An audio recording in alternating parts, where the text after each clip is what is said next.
Have you ever thought of something or maybe written about it, journaled about it, and it just felt so real? Maybe your soul remembered it before your brain even did. That is exactly what happened with me.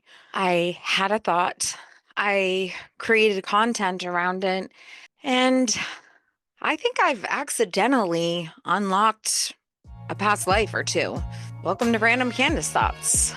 I'm Candace, your favorite mom, nana, and professional overthinker. This is where we talk about the things that you only say to your best friends out loud and all the other random things that pop into my head. So let's get into this. So, for those of you that don't know, I also create short form content across all platforms, Instagram, TikTok. So I had this idea for funny content. Something about being burned at the stake in a past life and vowing revenge across timelines because, obviously that's the energy that I'm in. In that process, I ended up connecting with another creator, super cool, super intuitive, and just happens to do past life readings. So we start chatting, and she offers to do one for Charlie and I. Y'all, I thought it was going to be fun, lighthearted, witchy girl banter. Instead, she read me like a reincarnated diary entry I didn't even know that I had. It actually feels like you did have a witch past life, probably more than one. But to be honest, what I see when I look into your like the history of the two of you, you and your husband, like together over the course of lifetimes, is he wasn't the one turning you in to try to get you burned at the stake. He was always the one trying to save you, mostly from yourself. All of the lifetimes that I can kind of feel into right now, it's just a very pure and innocent love between the two of you. You guys keep incarnating together because there is such a strong love and there is such a strong connection. And I'm not saying that prior to that, I had already written a book saying the exact same things and it hasn't been published yet. I'm not saying my book is real, but I'm also not saying that it's real. So she tells me without knowing anything about this book that I was a witch in my past life and Charlie was there, but not how I wrote it. He wasn't the guy who turned me in.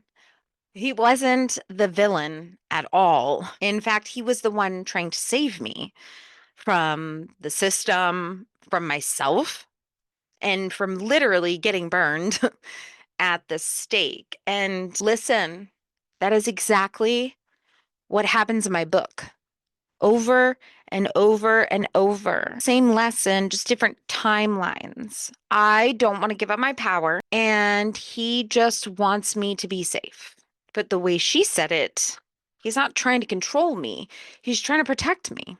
And then I'm the one that keeps pushing him away because I'm still healing this thing in me that thinks letting someone help me means giving up who I am. In this particular witch lifetime that I'm seeing right now, and I feel like this is kind of a common theme for like the soul contract that the two of you have like over the course of time and many lifetimes, is you, it's like he's along for the ride, very supportive. Um,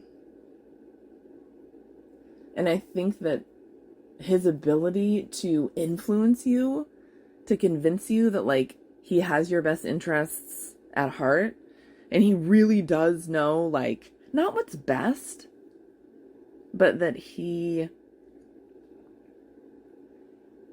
I don't know, like that he's capable of leading, or like he is perfectly capable. It hits so hard because, yeah, that's real. That's me, even in this life.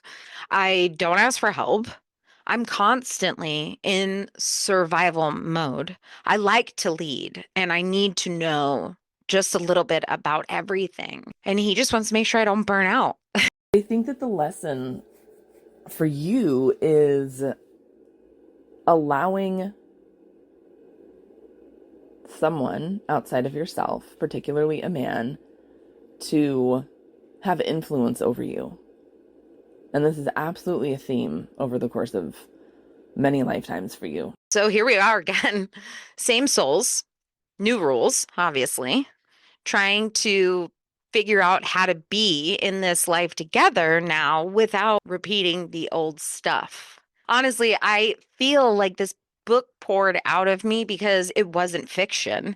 It was something really deep. Like my soul was remembering it, and I just happened to be holding the pen. The crazy part about it is that I haven't released my book. The only two people that have even seen more than the tiny bit of words that I've put on text in my social media are an editor and a publisher. So a psychic just affirmed all of the themes inside of my story that I wrote, the emotional depth, the soul lesson and connection, the theme of partnership versus control. It all mirrors the heart of my book, Revenge is Forever, but so is love. It was beautiful. The connections between Daly's reading and my book are so aligned. I've got chills. I have literal chills. Just start with the first chapter. The first chapter of my book, I'm being burned at the stake.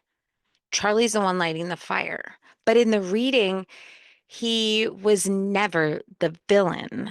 That exact conflict, that power versus protection is the core of their dynamic. How wild is that? That I wrote him as the one who betrayed her, but he was actually trying to save her. Same event, two truths. The shift in perspective, it just hits so hard.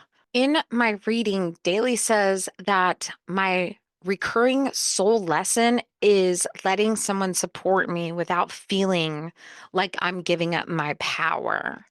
And that is exactly what I wrote in my book because each lifetime, Charles is trying to protect or manage Candace, and Candace resists. She sees it as control, not care. Their tension is always based on safety versus sovereignty. That push pull between love and fear, freedom and safety. I didn't just write that. It's literally what my soul is working through in real life and apparently has been forever. Daly also talks about the shift in dynamic, and it's the exact same idea as the one that I have in my book. Daly says that he stopped trying to control me and he started trying to understand me. Our relationship dynamic changed after that life. And I didn't even realize this as I wrote it, but their relationship softens in the same exact way mine has. And by the end, Charles isn't trying to save her, he's trusting her. And that's the whole point. And Candace doesn't feel like she's being controlled. He's kind of following her lead, but they're still meeting as equals. And in my book, I have an amulet as a symbol. It represents choice, power, control, and the cost of breaking cycles. In the book, I'm holding the amulet, and it's like a direct mirror of me holding my own power. And that final choice that they have is about trust. And really, it's me and trusting in myself and trusting in Charlie. It's wild because I thought the amulet was a plot device, but now I see it was me holding on to the idea that I had to do everything alone. Breaking it, that's the surrender.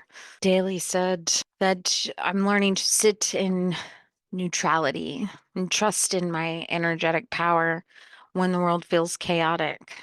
And I transmute pain into magic. and I thought I was writing fiction. Turns out I was healing. Every version of Candace in my book was just a version of me. Her power starts with fire and rage, and by the end, it becomes choice and clarity. So apparently, I was burned at the stake in a past life, and honestly, that tracks. And before we wrap up, I want to share this week's Oliver's Light, something good, grounding, and something that reminds us that even in the heaviest moments, light always finds a way to shine through. And this week's light is the reminder that some stories don't come from imagination, they come from remembrance. Whether you believe in past lives or not, I think we've all felt that strange pull, like we've been here before, like certain people aren't new to us. And maybe the work we're doing now, healing, writing, growing, isn't just for us. Maybe it's for the parts of us that never got to finish our story. And this week, I'm honoring Oliver by trusting my intuition more, by creating with my whole heart and believing that when we share the deepest parts of ourselves, our truth, our magic, our wounds, we give other people permission to heal too. And that's Oliver's Light for today. Moral of the book story is trust your gut. Don't ignore those little things or ideas that feel too real. Maybe the love of your life wasn't the one who betrayed you. Maybe it was the one who carried your magic after you were gone. Revenge is forever, but so is love, is the most personal thing I've ever written. It was a fantasy novel, and now it feels like I've lived it in my bones before I even typed the first word. But thanks for listening to today's episode of Random Candace Thoughts. If you have a random thought of your own, make sure you share it with me on social media. Just a marketing chick on Instagram, or just a Florida chick on TikTok, or just leave me a comment here. If you love this episode, don't forget to subscribe, leave a review, and follow daily. If you want a reading, she is available.